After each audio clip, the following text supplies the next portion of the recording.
Our relationship wasn't what most would call typical. Emily and I had a bond that was part marriage, part friendship, and part something else entirely. She had always been clear that she believed in total openness, even if it meant admitting to me which of our friends she found attractive. "It's just honesty, Mark," she would say, waving off my discomfort as if it were nothing more than a silly quirk. At first, I told myself it was harmless. She was just being herself, and I loved her for that. But her openness wasn't confined to our private conversations. Emily had a habit of laughing a little too hard at her male friends' jokes, letting her hand linger just a bit longer on their arm, all while tossing casual looks back at me as if daring me to say something. And whenever I finally did, she brushed it off with a laugh, calling me old-fashioned. She wanted me to believe it was all innocent fun, that it meant nothing. As the years passed, my patience wore thin. Every joke about her crushes, every friendly conversation that seemed to edge too close to flirting, slowly chipped away at my trust. There was Tom, one of her college friends. He was the one that bothered me most. Even back in those early days, I sensed something different in the way she spoke about him. She would mention a funny memory, a late-night study session, or some shared joke, and I'd see a flash of something more in her eyes. But every time I questioned her, she'd laugh and tell me I was imagining things. Emily had plenty of male friends, but Tom was her favorite subject. And while I tried to stay calm, understanding, and reasonable, the tension was always there, like an invisible thread tying us all into some uneasy triangle. Still, I stayed quiet, determined not to let suspicion ruin our marriage. After all, she'd assured me that nothing was going on, and I wanted to believe her. Then one night, she took her openness a step further. We were relaxing at home, sharing a glass of wine, when she mentioned him again. "Tom called me today," she said, an odd smile playing on her lips. "He wants to meet up. I haven't seen him in so long." I kept my tone even. "Oh, yeah? That's nice." "It's more than that." She turned to me, looking me straight in the eye. "I'd like to stay over at his place. Just for one night. It would be nice to catch up, you know? Relive some old times."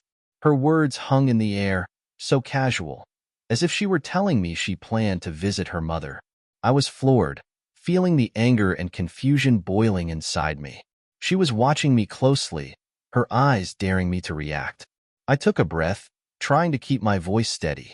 "You want to stay the night at Tom's?" "Why not?" She shrugged, her eyes sparking with that playful, defiant look that seemed more like a challenge than a question. "We're just friends, Mark. You know me. There's nothing going on. I just want a night away." It was as if she were testing me, daring me to say no, to be the jealous, controlling husband she always accused me of becoming whenever I raised the slightest objection. But this was different. I could feel it in my gut. I wanted to tell her to forget it, that it was a ridiculous idea, but I bit my tongue. I wasn't going to give her the satisfaction of an argument, not again. So, I nodded, swallowing the words I wanted to shout. "Fine," I said slowly, hearing the strain in my own voice. "If that's what you want." She looked at me, her expression smug, almost triumphant. "See, this is why I married you, Mark. You're so understanding." But I wasn't understanding. Far from it. The suspicion that had been growing inside me, that I'd been trying to ignore, had finally taken root. As she went on about her plans to see Tom, I felt the anger simmering just beneath the surface. She didn't care how it made me feel. She was testing the limits of my patience, daring me to stop her. When she left that night, I tried to distract myself, but my mind kept drifting back to her words, her tone, that look in her eye.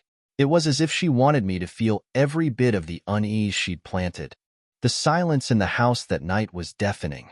I sat alone in our dimly lit living room, staring at the empty spot on the couch where Emily had been only hours before, spinning her tale about how innocent it all was.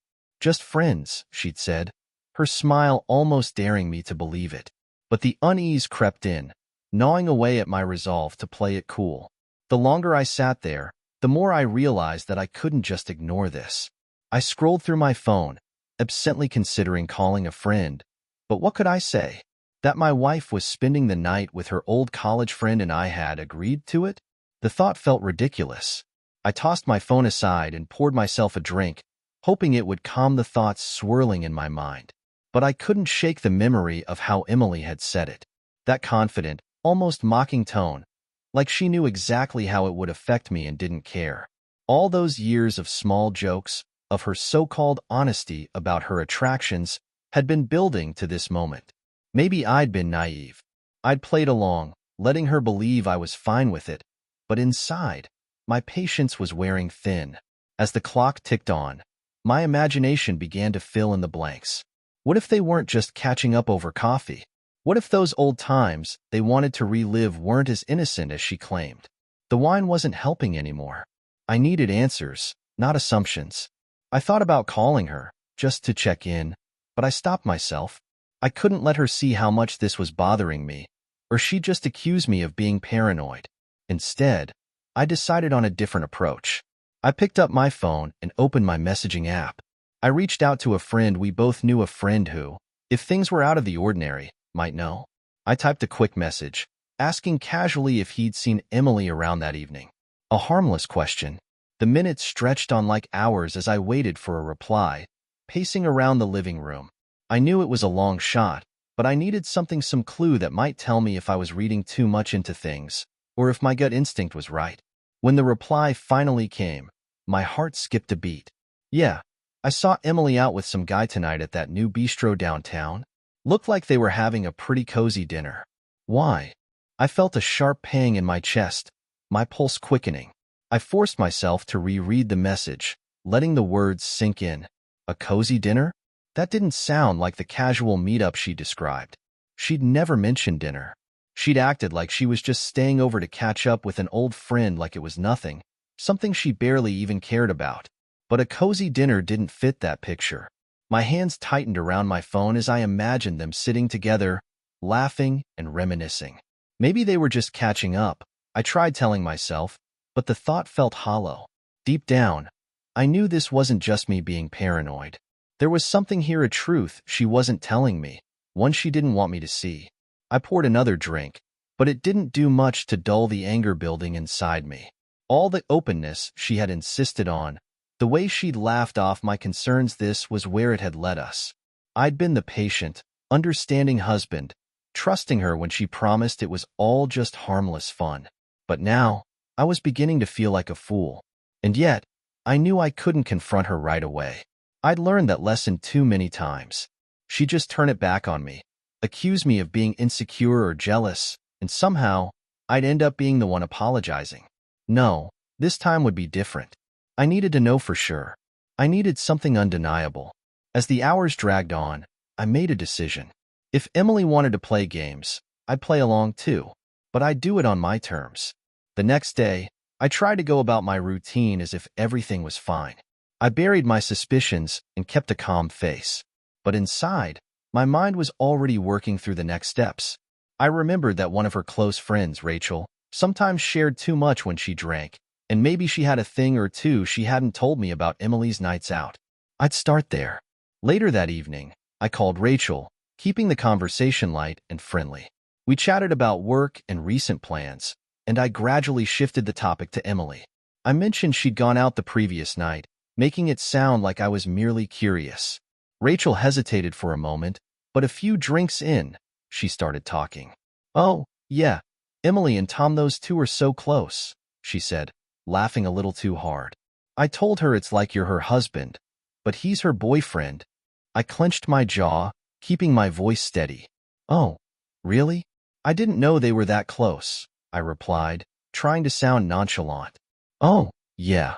I mean, it's innocent, probably. But you know, they just have this thing. Like, the way she lights up when she talks about him, it's different, you know? I muttered a vague agreement, but inside, her words were a knife twisting deeper. Emily had a thing with him? Rachel had let the truth slip. Maybe it wasn't physical, or maybe it was. But either way, it was enough to confirm my worst fears. That night, after hanging up the phone, I knew I had to dig deeper. I waited until Emily was asleep, then quietly took her phone from the nightstand.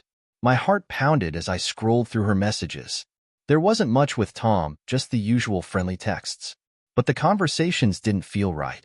Some messages had been deleted, leaving gaps that made it clear she was hiding something. I put the phone back, my mind racing. Emily was careful, too careful. And now that I was looking at things with clearer eyes, I could see that her openness was just a smokescreen. She wasn't sharing everything, only what she wanted me to believe. She had set her own rules, expecting me to accept them without question, but I wasn't going to be that passive anymore. As I lay awake, I felt my resolve hardening. This was more than suspicion, it was betrayal, plain and simple. She thought she could keep me in the dark, but she was wrong. If she wanted to play games with our marriage, I'd be ready for her. I was done being the fool. It was time to find out the truth, once and for all. The next morning, Emily was all smiles and small talk, acting like nothing had changed. She moved around the kitchen, chatting about her plans for the day, barely noticing that I was barely saying a word. Her nonchalance grated on me. I had spent the entire night trying to piece together a plan, but the sight of her so carefree made it almost impossible to keep my frustration hidden. She mentioned Tom again, something about next time we meet up, and I felt my jaw clench. I forced a nod, giving a simple, sounds nice, but my mind was somewhere else entirely. I was already planning my next step. Rachel's slip-up had given me a place to start, but now I needed to dig deeper. When Emily left for work, I went to her car and opened her glove compartment. Nothing obvious, but I knew Emily had a tendency to stash things she thought were hidden in plain sight. So I searched the entire car, feeling around under seats and compartments. My hand eventually brushed against something taped beneath the passenger seat, a small, cheap-looking burner phone. My stomach dropped. I turned it on, the dim screen lighting up with a password request. Of course, she'd locked it. But Emily wasn't exactly the most creative when it came to passwords. After a couple of tries, I cracked it with her usual PIN code, and the phone unlocked. My hands shook as I scrolled through the messages, each one worse than the last. The texts were between her and Tom. I skimmed through them, feeling my heart sink with every word. "Can't wait to see you again," read one, while another said, "Last night was amazing. I've missed this." I could almost feel the walls of my world closing in around me as I read. There was no ambiguity, no way she could talk her way out of this. She hadn't just been catching up with an old friend. She'd been lying, sneaking around, and using that burner phone to keep me from finding out. Each message brought new evidence of her betrayal, and as I scrolled, I found myself consumed by anger. Every doubt I'd ever pushed down, every suspicion I'd tried to ignore, was confirmed right there in front of me. She turned our entire marriage into a joke, all while accusing me of being the one with trust issues. But that wasn't even the worst of it. The messages hinted at more than just emotional infidelity. They hinted at plans, ones they'd made behind my back. "We need to talk soon about what comes next," Tom had texted her, followed by, "I'm ready whenever you are." I didn't need to be a detective to piece together what next likely meant. They weren't just playing around. They were planning something that might change everything. I put the phone back exactly where I found it, covering my tracks carefully. I couldn't risk Emily suspecting anything. If she found out I knew, she'd shut down completely, maybe even find some way to twist it back on me. I needed to be smart, to play along until I had enough to confront her with undeniable proof. That night, I waited until she was asleep before I reached for her main phone, hoping to find some more incriminating evidence. But as I scrolled through her texts and emails, I realized she'd deleted most of her recent messages. It was like she was one step ahead, covering her tracks. And then, I noticed her internet history had been wiped, too. Every detail, every tiny clue that could have revealed more of what she'd been up to, was gone. She'd planned this well, down to the last detail. But her carelessness with that burner phone had given me the break I needed. Over the next few days, I kept a close eye on her, taking mental notes of her every move. She was clever. I'd give her that. She kept her phone conversations short, sticking to innocuous topics whenever I was around. She went about her daily routine without a hint of guilt, never suspecting I was onto her. But I knew now. Every time she laughed a little too hard, looked a little too happy, it reminded me of the truth I'd uncovered. Then, finally, another slip-up. I overheard her talking to Tom on the burner phone one night while I pretended to be asleep. Her voice was low, soft, and I could barely make out the words, but what I did hear was enough to make my blood run cold. She was making plans for another night together, somewhere more private this time. The ease in her voice was what hurt the most. She spoke to him with an openness she hadn't shown me in years, her words dripping with excitement. I stayed perfectly still, barely breathing, until I heard her click the phone off and settle into bed beside me, completely oblivious to my racing heartbeat. The next morning, I took that burner phone one last time. I copied every incriminating message, every piece of evidence, saving them on my own phone. I didn't need to read them again to know what they said. I had memorized every painful word. But now I had the undeniable proof I needed. With every piece of evidence laid out, I was ready. The time for suspicion had ended, replaced by the cold, hard truth. She'd gone out of her way to cover up her tracks, to spin her lies into something that sounded like honesty. But she'd left enough breadcrumbs, enough little hints, that it all fell apart in my hands. That night, I sat across from her at the dinner table, watching her talk about her day with that same easy smile, as if nothing had changed. But in my mind, everything had changed. I saw her in a different light now, one clouded by the betrayal I'd uncovered, and I could feel my patience slipping. "Emily," I said, my voice calm, betraying none of the fury inside me. "How's Tom been?" She hesitated, her smile faltering for just a split second before it returned. "Oh, he's fine," she said casually, a little too casually. "Why do you ask?" I shrugged, forcing a smile that didn't reach my eyes. "Just curious." She went back to her meal, clearly relieved. But that flicker of hesitation had been enough for me. She was lying, and she thought she'd gotten away with it. I stayed quiet, letting her believe she was still in control. But inside, I was already planning my next move. I wasn't going to confront her yet, not until I was ready. She'd built our marriage on lies, weaving her secrets into something that looked like honesty. But I'd torn through the facade, and now I was the one with the upper hand. Hidden truths had a way of surfacing, and when they did, she wouldn't see it coming. The days that followed were torture. Every time Emily looked at me with that same easy, unaffected smile, every time she kissed me goodnight or talked about her day, it was like a knife twisting deeper. I felt like I was living in a charade, each interaction laced with bitterness as I kept the truth hidden. But it was wearing me down. I couldn't pretend much longer, couldn't stomach her lies while she went on with her games, unaware that I knew everything. I needed a release, a way to get out from under this mounting pressure. Then, it happened. A text notification popped up on my phone as I sat alone in my office one evening. It was from one of our mutual friends, Dave, who'd been a little too close to Emily's circle for my comfort recently. I opened the message, my heart pounding. "Hey man, just thought you should know. I saw Emily and Tom together again. This time it wasn't just a friendly dinner." My grip tightened on the phone as I read on. Dave had seen them at a bar downtown, and from the way he described it, they looked like anything but old friends catching up. They were sitting close, laughing, her hand resting on his arm as if it belonged there. They might as well have been an official couple. That was it. Something inside me snapped, and I knew I couldn't keep this hidden anymore.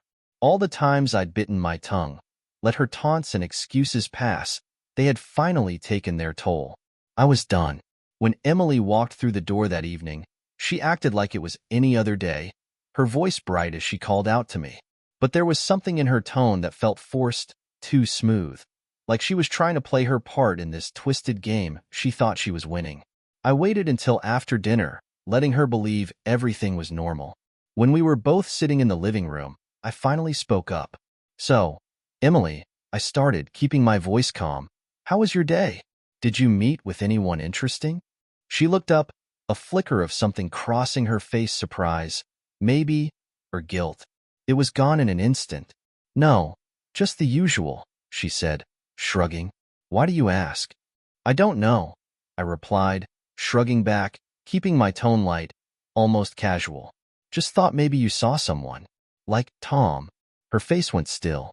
The casual smile faded as her eyes narrowed, her posture stiffening.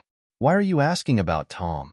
"Just curious," I said, my voice now dripping with sarcasm. "I've heard you two have been spending a lot of time together. And I thought, Well, maybe I should know what's going on. The silence that followed was thick and heavy.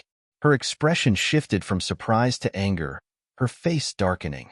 You're being ridiculous, Mark, she snapped. This jealousy of yours is exhausting. Tom and I are just friends. I told you that 1,000 times. Friends, I repeated, letting the word hang in the air. Friends who meet secretly at bars, who hold hands in public, who laugh and act like they're in a relationship. She was caught off guard, her mouth opening and closing as she struggled to find a response. You're spying on me? She finally accused, her voice rising. I can't believe this. You're so paranoid. Paranoid? I laughed, a harsh, hollow sound. Paranoid is what you call a man who doesn't have a shred of evidence. But I've got proof, Emily. All those nights with Tom, don't you think I noticed? You weren't as careful as you thought. Her face paled, and for the first time, I saw the fear in her eyes. It's not what you think, she stammered, her voice softening as she tried to regain control. Tom and I were close, but it's not serious. He's just someone I can talk to, someone who understands me. It's just emotional support, Mark. Emotional support? I repeated, disbelief lacing my words. Is that what you call sneaking around, lying to my face, covering your tracks with a burner phone? I watched as the last of her defiance crumbled. She looked down, her shoulders sagging. For a moment, I thought she might apologize, confess, try to make it right. But instead, she took a breath and looked up at me with a cold resolve I hadn't seen before. You don't get it, Mark, she said quietly, almost too calm. Our marriage hasn't been what you think it is. I needed something more than what you could give me. I tried to be honest, to tell you about my feelings, but you never listened. You always made me feel guilty, like I was wrong for wanting something else. I stared at her, feeling the anger give way to something darker, something colder. So that's your excuse? I asked, my voice barely above a whisper. That I didn't give you enough freedom. So you had to go behind my back with Tom? Her gaze didn't waver. She crossed her arms, her chin tilted defiantly. Maybe that's exactly what I'm saying. Maybe if you weren't so controlling, so closed off, we wouldn't be here. That was the final straw. I took a deep breath, letting the weight of her words sink in. She wasn't sorry. She didn't even regret what she'd done. All those years, I tried to be the understanding husband, letting her explore her openness, and this was where it had gotten me. Well then, I said, my voice steady. If that's how you feel, maybe I've been wasting my time. Because I'm done, Emily. You've been lying to me, pretending this was all about openness and honesty, when really, you were just stringing me along. So congratulations, you got your freedom. And I'm done being the fool. She looked shocked, her face paling. Mark, wait. Don't do this. We can talk about it, work through it. But I shook my head, already getting up, already done. Work through what, Emily? You've made it clear you don't want this marriage. You just didn't have the guts to admit it. With that, I turned and walked out of the room, ignoring her pleas to come back, to talk. I needed air, distance, anything to clear the fog of anger and betrayal clouding my mind. I grabbed my keys and left the house, my mind racing with 1,000 thoughts.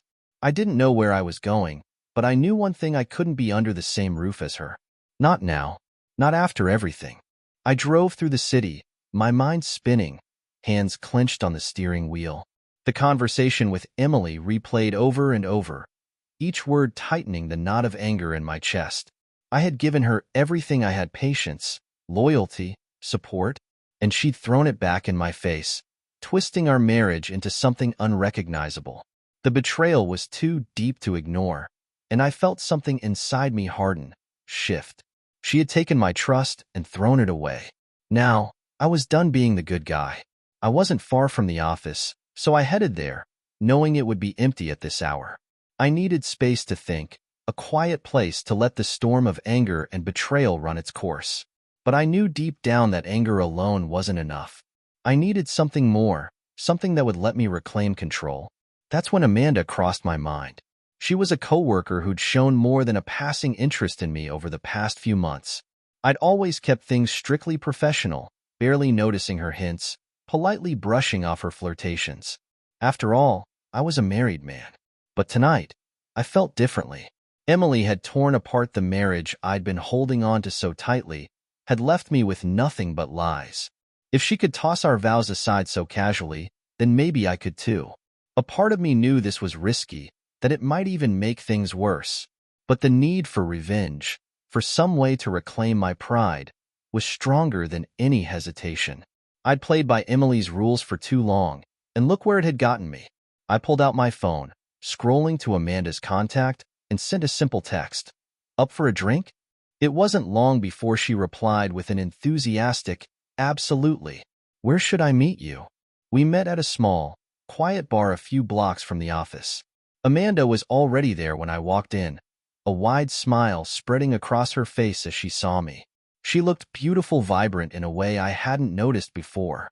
Or maybe I had just been too blinded by loyalty to Emily to appreciate it. Tonight, though, I was done with loyalty. We chatted, starting off about work, easing into the conversation. Amanda was attentive, hanging on my every word, her hand occasionally brushing against mine as she laughed.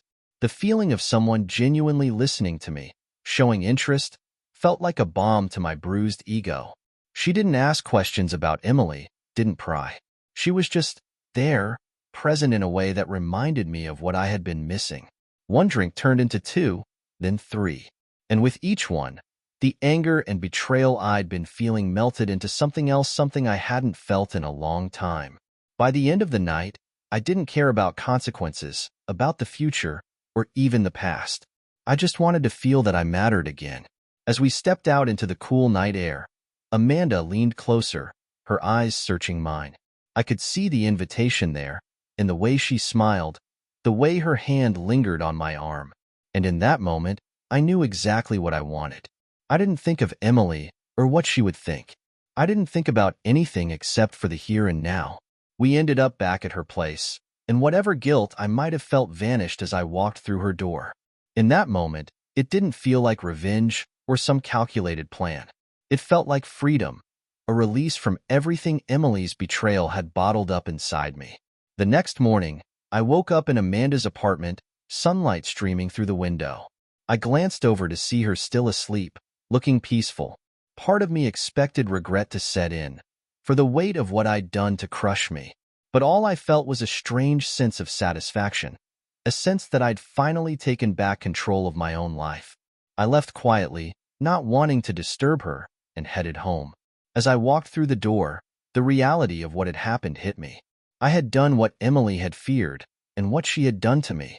A fitting retaliation, a way to even the score. I didn't feel remorseful. Instead, I felt a sense of balance. She had betrayed me, yes, but now, the scales were even. When Emily returned home that evening, she looked at me as if she could sense something had shifted. But I kept my face neutral, giving her no hint of what had happened. I wanted her to wonder, to question, to feel that same gnawing uncertainty she'd forced upon me. As the days went on, I kept seeing Amanda, meeting her in secret, building a world apart from the one Emily and I had shared.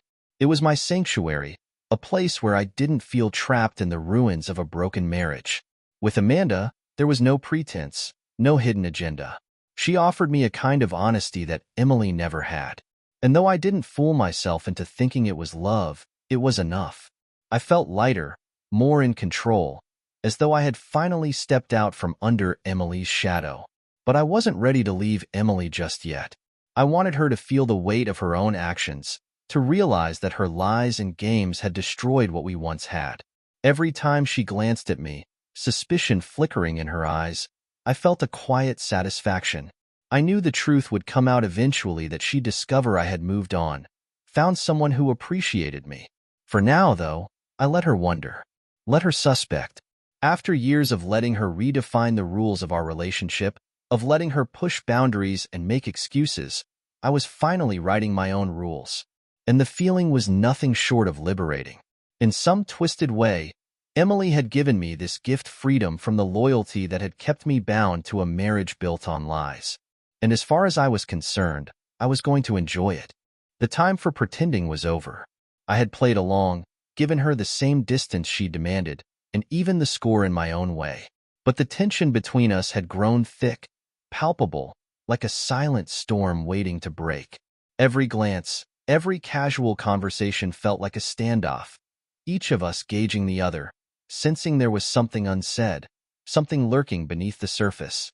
One evening, we sat across from each other at the dinner table, silence stretching between us. Emily made small talk about work, glancing up at me occasionally, her eyes holding that same veiled suspicion I'd noticed since she'd come back from her night with a friend. She didn't know exactly what had changed, but she sensed it. I could tell. And finally, I was ready to lay everything out. I set down my fork, looked her straight in the eye, and spoke. Emily, I know about you and Tom. Her fork clattered against her plate. She froze, her face going pale as she searched my expression, clearly scrambling to find a response. I felt a grim satisfaction at watching her struggle. This time, I wasn't going to be the one backing down. What are you talking about? She stammered, trying to maintain her composure. Don't play games with me, Emily, I said, my voice calm but unwavering.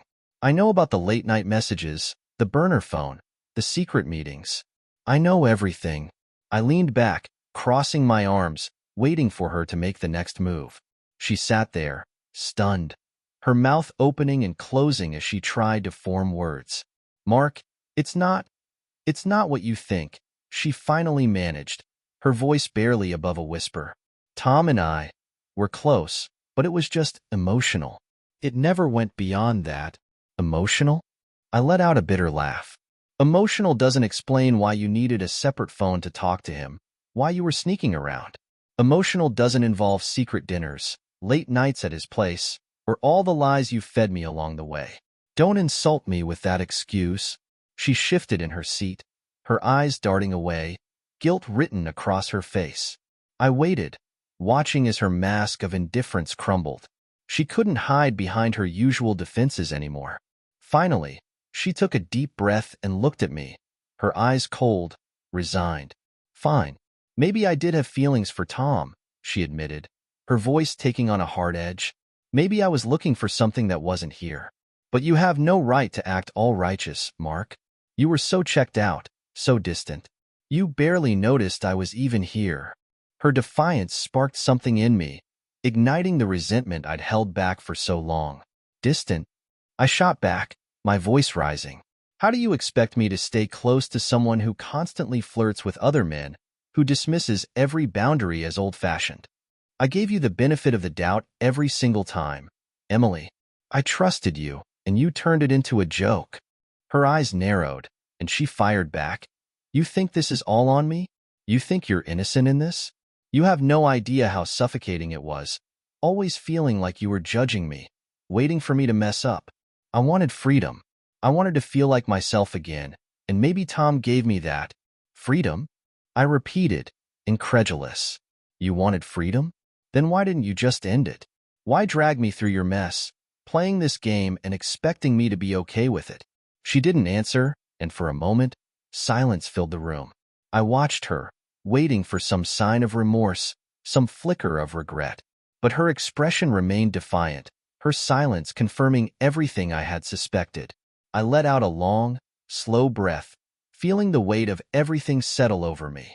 The betrayal, the lies, the distance that had grown between us. And then, I knew it was time to deliver the final blow. You know what, Emily?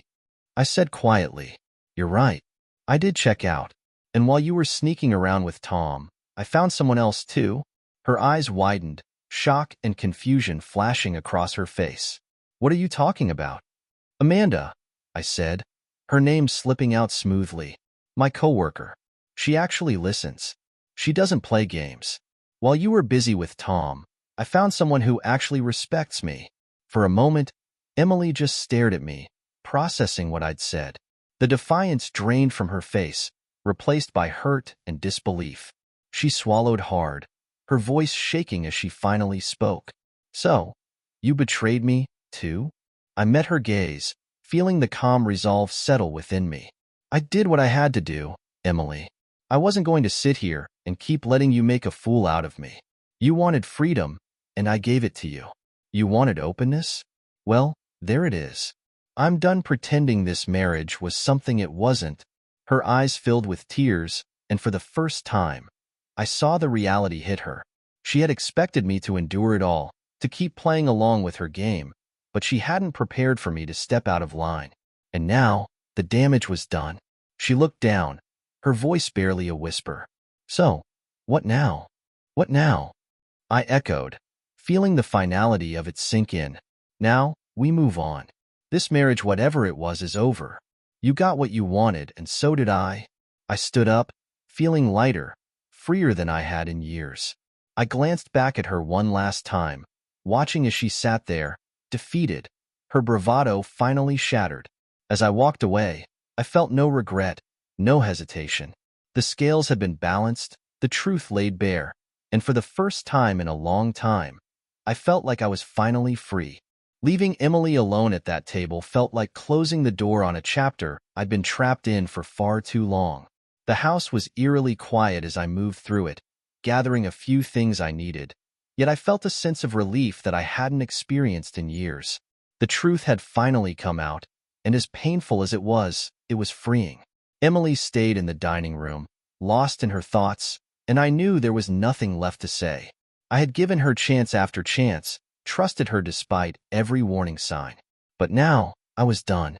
I was tired of being taken for granted, tired of playing the role of the understanding husband while she crossed every boundary I thought we'd agreed upon. I took one last look around our house, a house that had once been filled with dreams and plans, memories and laughter.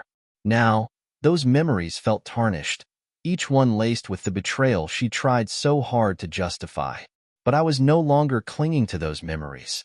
They belonged to another time, another version of us, one that didn't exist anymore. As I walked out the door, I felt a weight lift. I wasn't sure where I'd go that night, but anywhere was better than here. Maybe I'd check into a hotel, or maybe I'd just drive, letting the open road help me clear my head. All I knew was that I was finally stepping away from a situation that had consumed me. Later that evening, I found myself reaching out to Amanda. The connection between us had started as a way to cope with the pain, a response to Emily's betrayal. But now, I wasn't looking for revenge. I was looking for someone who could truly see me, appreciate me, someone who didn't treat love like a game with ever-shifting rules. Amanda was understanding, listening without judgment as I filled her in on what had happened with Emily. Her quiet support reminded me that there were people in the world who valued honesty and respect, people who didn't need hidden agendas or blurred boundaries to feel fulfilled. I didn't know what would come of our connection, but at that moment, it felt real, uncomplicated, and exactly what I needed. The days that followed were both liberating and difficult. I filed for divorce, and Emily didn't fight it. She didn't apologize or try to fix what was broken between us. We both knew it was too late for that. Instead, we handled things calmly, almost detached, each of us quietly acknowledging that our marriage had been hollow for far too long. We divided our belongings and agreed to sell the house. It was a strange feeling, dismantling the life we'd built together. But as each item was boxed up, sold, or moved, I felt lighter, like I was shedding a weight I hadn't realized I was carrying. I knew there would be moments of pain, moments when the reality of what we'd lost would hit me, but I also knew I was finally free to move on. Emily and I parted ways with little more than a nod and a polite goodbye. There were no dramatic speeches, no pleas for second chances. In a way, that was the saddest part of all, that we had nothing left to say to each other. Our years together had ended not with a bang, but with a quiet, mutual acknowledgement of a relationship that had run its course. As I drove away from that house for the last time, I felt a mix of emotions: sadness, relief, anger, and, surprisingly, hope. I didn't know what the future held, but I knew I was ready to start fresh, to build something real with someone who valued the same things I did. Amanda and I continued seeing each other, slowly letting something meaningful develop between us. She became a friend and a confidant, someone I could talk to without pretense or reservation. I found myself smiling more, feeling lighter, like I was finally living a life that was honest, without hidden meanings or unspoken tensions. One evening, as Amanda and I sat watching the sunset, she turned to me and asked, "Do you ever regret how it ended with Emily?" I thought about it, letting the question settle before answering. No, I said, realizing it was the truth. I regret that it had to end the way it did, but I don't regret leaving. It was time, maybe even overdue.